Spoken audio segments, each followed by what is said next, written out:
So it's not a joke, you guys and ladies sitting down here. This is not a joke. Hussein is an opportunity. Make use of this opportunity. When you have an opportunity of a business transaction, what do? You go catch it and make profit out of it. You have an opportunity in the class to be able to excel and become first as a cum laude in your university or in your high school. What do? You leave it? No, you take it. If those are the opportunities you want to take, Hussein is here. Hussein is listening to me. Hussein's mother is listening to me. The angels are listening to us. They know that we are here. They know that this is the sanctuary of Hussein. Baba, let us belong to Hussein. Let us become Husseini. Let us be worthy of Hussein. So that when on the day of Qiyamah, Yawma Nadu, Kullu Unasin bi Imamihim, and Hussein is there on that day, that I will be resurrected under the umbrella of my Imam. That when I will go and I will see Hussein said, "Yeah, Hussein, I'm yours," and he will turn his face. He said, "Nobody, you are not mine. You are pretending to be mine." So stop this pretense. Why am I saying this? Because the Prophet at one time was sitting and he was told that a time will come that the Prophet will be on the day of judgment, and he will see his companions being taken to hell, and he will say, "Oh Allah, what have my companions done? They are my companions. They were with me in Mecca. They were with me in Medina. Why are they now going to hell?" And Allah subhanahu wa ta'ala will reply our Prophet and say, "You do not know what they did after your demise. What kind of revolution, what kind of convolution, what kind of distortion, what kind of discrimination, what kind of continuous desiccation and destroying of Islam that they did, that in a period of 50 years from the demise of Prophet Muhammad till the day that Kermalli was enacted, that Islam was in tatters. And it is Hussein who revived it. It is Hussein who is the personification of Islam. It is Hussein who is the personification of justice and humanity.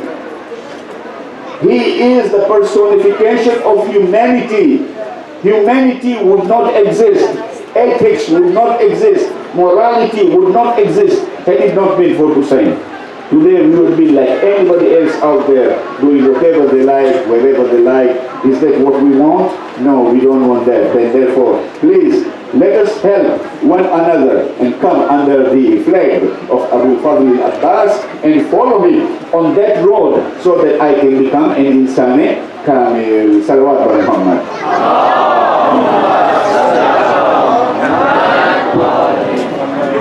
May I request people to just come forward here so that it's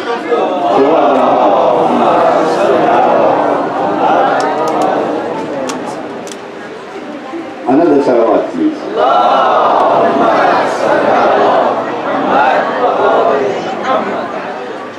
Last night we were talking about the reasons why does Allah tests us. We did 3 reasons, and I said there was no time, we had to go into Masail. Tonight I will go on the 4th and the 5th, and then we are going to go to a very, very important subject which is called self-actualization in the perception and the way Hussein can tell us how to do it.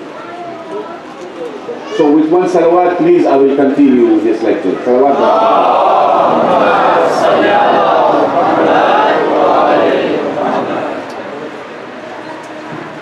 Number 4 reason is to emphasize the hardship of this world in comparison to the hardship of the hereafter. The hardship that we are going through in this life is nothing. Nothing. And Allah subhanahu wa ta'ala is doing this comparison.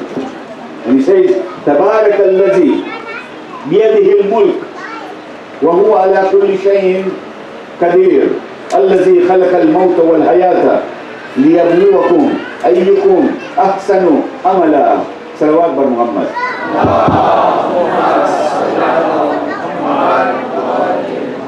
Blessed is he in whose hand is the kingdom.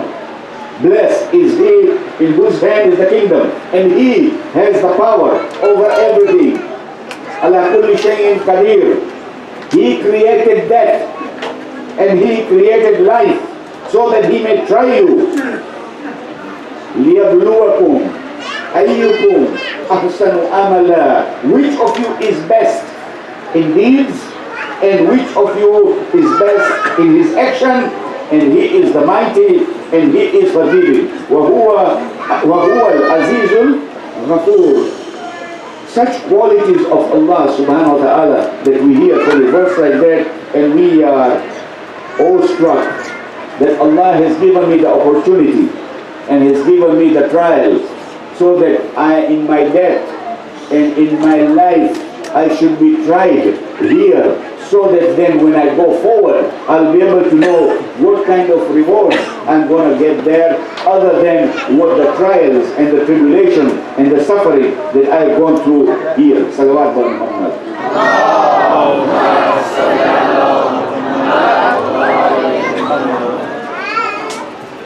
So don't worry, these trials will go on. Our children are being tried.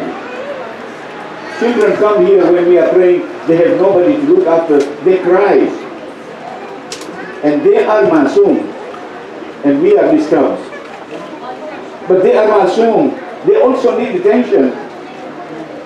So we have to bear with that.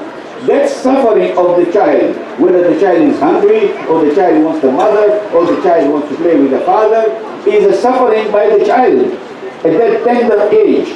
Whereas I'm suffering while I am leading the prayers. That is my opportunity to enjoy that pleasure, to enjoy that suffering, and make it into a pleasure, so that when I'm in front of Allah subhanahu wa ta'ala, the malaika say, look at him, he is pleased, he's enjoying praying for me. He loves it. He is not suffering, and he is not saying that it is Salah again. No, he loves it. He enjoys it. In that suffering, he enjoys. Why? Because as-salah mi'rajul mu'min. As-salah tanha anil fahsha'i wal munkar. As-salah is something that will take you away from the manakir and from the fahash, from all those lusts and all those things that are happening. Salah is the only protection that you have. Salah is the only armor. Tanha anil fahsha'i wal munkar. Salawat by Muhammad. And if I do any mistake, he is great. وَهُوَ الْعَزِيزُ وَهُوَ الْغَفُورُ. And he is forgiving. He is Sari al-Rida. I said this again. Read Dua Kermalli. It's so easy to please. وَسِلَاهُهُ الْبُكَى. My weapon is nothing but my tears. As soon as Allah subhanahu wa ta'ala sees the tears on my cheeks, he says to the malaika, see the way he's crying? Forgive him. This is how easy Allah is to forgive. Why are we becoming so despondent? Why are we becoming so despaired that, oh, I have done so many sins that Allah, will He forgive me? Oh, I have done this, will He forgive me? Ask for that. Ud'uni astajib lakum. Ud'uni, ask me, I will answer you. This is the ayah of the Quran. Come to me, I will give it to you. Don't despair. لا تقنطوا من رحمة الله. Do not despair from the mercy of Allah. إن الله يغفر الذنوب جميعا. Allah subhanahu wa ta'ala will forgive your sins collectively. But where is that love? We have to have that love. We have to siphon that love. We have to nurture that love. We have to grow that love in each and every part of my body, of my mind, and my spirit. Salawat ala Muhammad.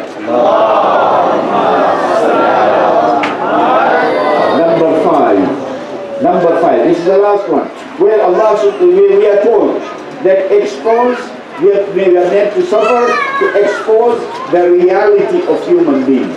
Who am I?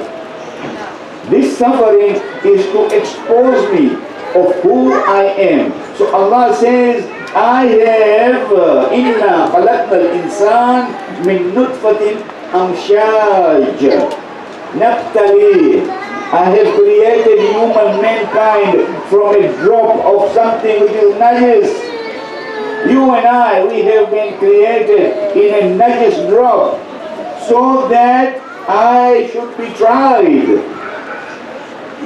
Who is going to be better than me? فَجَعَلْنَاهُمْ سَمِيعًا بَصِيرًا. I have given them the eyesight. I have given them the faculty of listening. إِنَّا هَدَيْنَا السَّبِيلِ. I have guided them without taking any money from him. I have given him sabil. إِنَّا هَدَيْنَاهُمْ sabil. إِمَّا شَاكِرًا وَإِمَّا كَفُورًا. Either he is thankful or he is ungrateful. So what do you want to be? What do I want to be? I want to be ungrateful. I want to be grateful. Or everyone here will say, we want to be grateful. Of course, we want to be grateful. But to be grateful, we have to work for it. That is a responsibility. Because Allah has guided me, sabila. وَهَدَيْنَاهُمْ سَبِيلًا إِمَّا شَاكِرًا. If I want to be thankful, then I say, Alhamdulillah, Alhamdulillah, Mehmadallah. Shukran lillah. Yes, those are words. But they have to be demonstrated in my action. Salawat by Muhammad.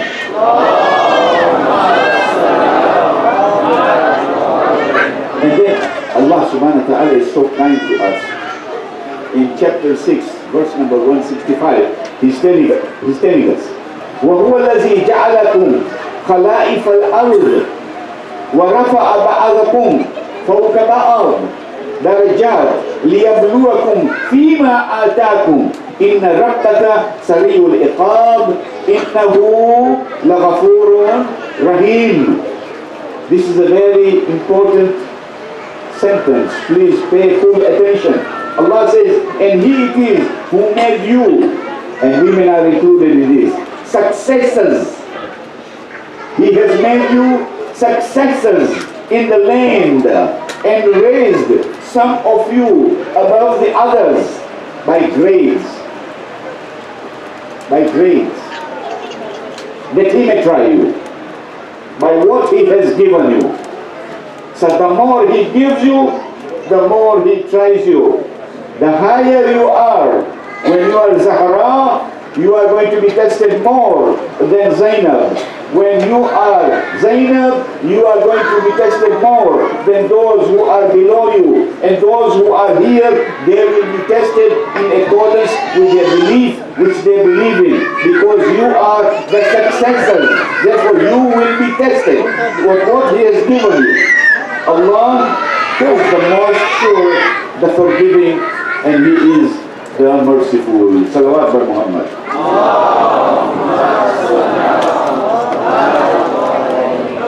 A human being is tested so that he may come to know the reality of himself and others. Who am I? Who are you? That's why I'm being tested. And life consists of constant testing. Every moment there is a test. Every minute there is a test. Testing with what is bad, testing with what is good. However, what is best for the believer may be found in what he has. Asa an takrahu shay'an وهو خير لكم وعسى أن تحبوا شيئا وهو شر لكم. There are things which I love, but they are shar for me, and there are things which I hate, they are good for me. Only He knows. And He tells me. So if He tests me, if Allah tests me with something that He loves, because He loves me to test, so He tests me with that He loves, He takes Him. So He tests him with something that He loves. I have to thank Him. And if He tests me with something which I hate, I have to be patient and love it too, because it is from Him. There was one scholar who told me something very interesting, and this is practical. He said, when you get to Allah subhanahu wa ta'ala and then He gives you, you thank Him, right? But you say thank you very much and bye-bye, and you go once. When you ask Allah for something and He doesn't give it to you, thank Him 10 times. I said, Ya Alim, I said, Ya Sayyid, I should thank Allah because He has not given him 10 times? He said, yes. Because for every time He doesn't give you, there is prayer in you. If He was to give it to you, it would be sharp for you. Therefore, it is better that you did not get it, and you should thank Him 10 times that He did not give it to you because He knew how valuable you are, that He did not want sharp to come to you, and that He wanted all fair for you, so you thank Him. Nahmadullah, Nahmadullah, Nahmadullah 10 times. You can say thank you 1 time when He gives you something. Oh Allah, give me a Corolla. He gives you a Corolla. And then when you tell Allah, give me a Mercedes, He doesn't give you a Mercedes. So think about it. I'm just giving you 2 simple examples. He doesn't give you Mercedes because it is not good for you. I love it, but it's not good for you. Thank Him 10 times. This is a man who knows that when he's being tested, he enjoys the test patiently when he doesn't get it, and loves when he gets it. Salawat bar Muhammad.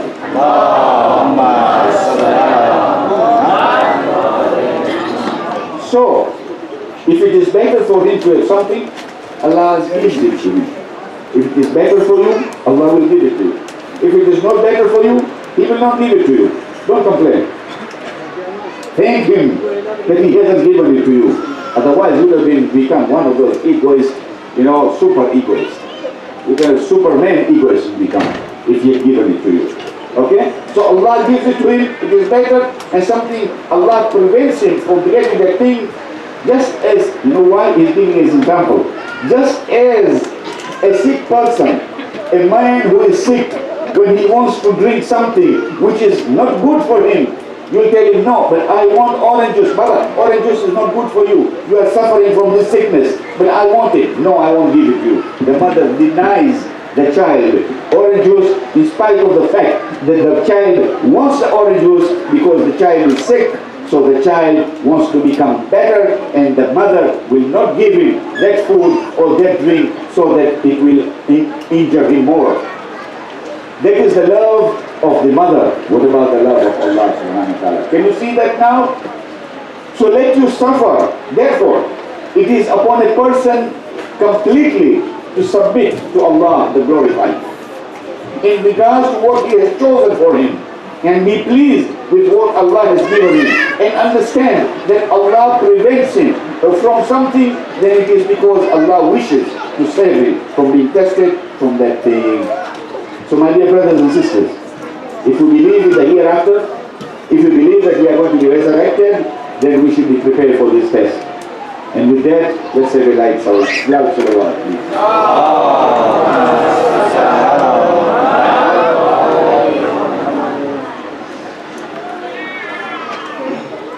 My subject tonight is on the subject of self-actualization. This is a philosophy which has been originally introduced by a theorist. He's called Kurt Goldstein. Why? For the motives to realize one's full potential. It is called self-actualization. This self-actualization represents a concept derived from humanistic psychological theory, and specifically from the theory created by this person who's known as Abraham Maslow. Go and Google Abraham Maslow and you will know what he's talking about. Abraham is very easy to understand. Put Abraham Maslow and you will see what he's talking about, self-actualization. According to Maslow, represents growth of an individual towards fulfillment of the highest needs. Highest needs, those for meaning in life in particular. He was concentrating only in this life in particular to have the highest needs. Fulfillment of the highest needs on the vocabulary of Islam is called insan kamil. Self-actualization can take you to the kamalat of insaniya. And you have to go through that. But here we are told that self-actualization refers to the need for personal growth and development throughout one's life. That means it's a constant struggle to go on. Once, Marlowe says, once you are self-actualized, you have met your full potential as an individual. So you want your potential to be there as an individual, you should start on that. And according to our explanation of our Aimma, we find it's a story, it's a situation that we would love. However, let me also tell you that this self-actualization occurs when you maximize your potential, doing the best that you are capable of doing. Maslow studied individuals. He studied Abraham Lincoln, he studied Thomas Jefferson, he studied Albert Einstein to derive common characteristics of self-actualized person. Now all his examples are from the Western people. Einstein, Lincoln, Jefferson. Why did he not study Mandela? Why did he not study Nelson Mandela, Martin Luther King Jr., Gandhi? Why did he study these people? What was wrong with these people? What about Che Guevara? What about Malcolm X? They had actualized themselves in their own way. They reached that stage, and most of them were killed. Gandhi was killed. Che Guevara was killed. Malcolm X was killed because he reached that uruj from the political and from the psychological and from the material world that he could stand there and challenge his master of the nation of Islam. What happened? He got killed. This is the result of self-actualization to its limit. Now, let us look at Imam Hussein. Look at Imam Hussein. And let us study Imam Hussein and other Imams and find out how much capable were they towards self-actualization and achieved it. My dear brothers and sisters, we are told that they are Imams. Allah subhanahu wa ta'ala gave them ilm ladunni. Allah subhanahu wa ta'ala selected them. They were selection from Allah subhanahu wa ta'ala. Therefore, how can we compare ourselves? How can we be able to see what Hussein has done and how Hussein has done and what his companions have done? My dear brothers and sisters, his 72 companions, they are lying dead on the battlefield of Kermalli, and 1400 years after that we stand up and we say, Ya laytana kunna ma'akum fa'afuza fawzan azima. Why do we say that? I wish I was there, that I would be successful and victorious, and I would triumph, the greatest triumph that they had, to get myself killed. That is the kamal of insaniya. That's the insani kamil. Those 72, and many of them were not even Banu Hashim. Some were black. There were others. There was a Christian. Wahab was a Christian. He later became immediately. He didn't like Hussein. How was he enlightened? How did he self-actualize himself? We have to read these people one by one by one. We have their names and we have their history and we know where they came from. There were Yazid there, there were Osman there, there was Omar there, there was Abu Bakr there, right or not? These are the list of the companions of Imam Hussein. The 72 of them, they had these names. There was Ali, there was Jafar, there was Uthman, there was Abbas. Yes? So there were all these names. So we should not have a little bit of discrimination or prejudice against a name because we don't like that name. They were there in Karbala. And when I say, Ya laytana kunna ma'akum, I wish I was with you, Uthman. I wish I was with you, Ya Omar. I wish I was you with Yazid. that you were there with Abdullah Hussein, that you gave your life for him, and I wish I was there. I would have given my life for him, and I would have got the greatest success that you have achieved. Salawat wa Muhammad. So let us not try and find excuses that, oh, the Imams had their own knowledge. They were endowed by Allah subhanahu wa ta'ala. Yes, there is no doubt about it. That's why you and I, we are not Imams. That's why in Banu Hashim, there was only Ali, there was only Hassan, there was only Hussein, and the rest of them. There are so many other Banu Hashim. How come they did not become Imams? Because the selectivity of Imamah is not in the hands of the Imams or not in the hands of the Prophet. It is in the hands of Allah subhanahu wa ta'ala. He selects, and He selects the one who is most responsible, who is most capable, and who is most deserving of that position. And He gets that position. Salawat wa Muhammad. So to achieve success, you must always seek it. I'm not going to sit at home and success is going to come to me at home.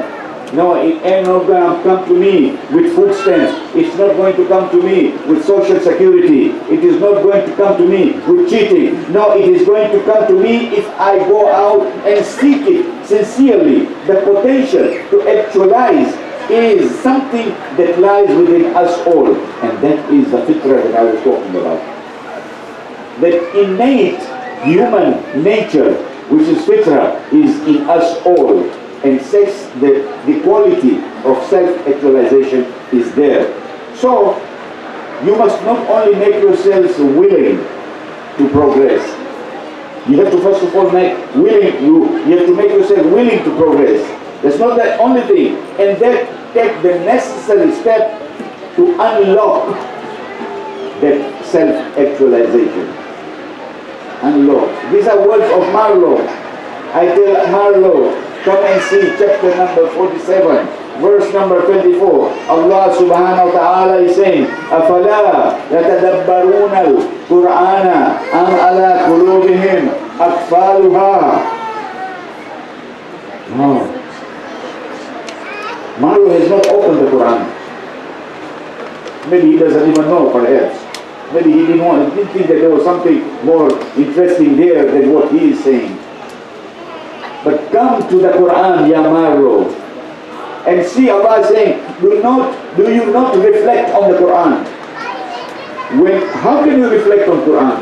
Believe me, trust me, and I'm telling you from my own personal experience, that when Quran recitation is being conducted, somebody is reading the Quran, you just listen to it, close your eyes, and by God, I'm telling you, it will unlock your heart. But you have to be sincere with it. Silence, recitation of the Quran, close your eyes, listen in your ears, and it will go in your spirit, it will go in your mind, it will go in your heart, and it will be something that أَفَلَا يَتَدَبَّرُونَ الْقُرْآنَ أَمْ عَلَى قُلُوبِ أَقْفَالُهَا. Are their hearts locked? Marlo is talking about unlocking yourself. What do you unlock, Ya Marlo? Come, I will tell you that Allah subhanahu wa ta'ala is saying, أَمْ عَلَى قُلُوبِ أَقْفَالُهَا. Are their hearts locked? This is for you, and this is for me. Let us open our hearts and let it enter into me, either by reading it, or by listening to it, or by understanding it. And I will stop here, because there is still a lot of things that I have to say. But we have another important issue tonight. And this, the masa'ib that we are going to go through tonight, is a very important one. It is to do with an 18-year-old boy, a teenager. He is the son of Imam Hussein. Imam Hussein is 58 years old. He's not even a senior citizen yet, according to our age limits here. But he was 58. Ali Akbar was 18. This is the relationship of father and son. How the son opened his heart, self-actualized himself to be able to reach that state of ihsan and become an insan kamil. I told you about when they were at a place when Hussein said, Inna lillahi wa inna ilayhi raji'un. And Akbar is asking, oh my father, why you are uttering these words? And he said, every step I take, I see I am myself going towards death, my death. And Ali Akbar, look at this enlightenment, look at this self-actualization, look at this kamalat of that insan, like Ali Akbar, 18-year-old, is enlightened by his father. And when his father says, I am going to face my death every step that I am taking, Ali Akbar is asking his father, Alastu alal haq. 18-year boy is asking the father, are we on the right? And the father is saying, yes. So there is nothing to worry about. This is enlightenment. That you follow the path which was chosen for you through your fitrah to go towards Allah subhanahu wa ta'ala, to become that insan kamil, that you are a shaheed before you are dead. وَجَعَلْنَاكُمْ أُمَّةً وَسَطًا لِتَكُونُوا شُهَدَاءَ عَلَى النَّاسِ. I have made you into an ummah which is prime, so that you are a witness to the mankind. Akbar is a witness. 1400 years till today we are still talking about Akbar. Akbar is a witness. Akbar is وَجَعَلْنَاهُمْ أُمَّةً وَسَطًا. He was a prime ummah, that he is the one who is teaching us what is kamal, what is ihsan, what is an insan. But it had to be done in conformity with the tarbiyah that he had from Ala Abdullah and with a mother like Layla. On the night of Ashura, this lady, and actually Ali Akbar was also being partly brought up by Zainab. That's why all the time Lady Zainab was with him and with Layla. And Ali Akbar is being told by his mother, tomorrow is going to be a great day. Tomorrow you're going to give your life. Are you ready? He said, yes, Mama, I'm ready. What kind of a mother is this to see an 18-year-old boy who in another riwayah is said that he was already engaged to be married. He was not married, but he was engaged to be married.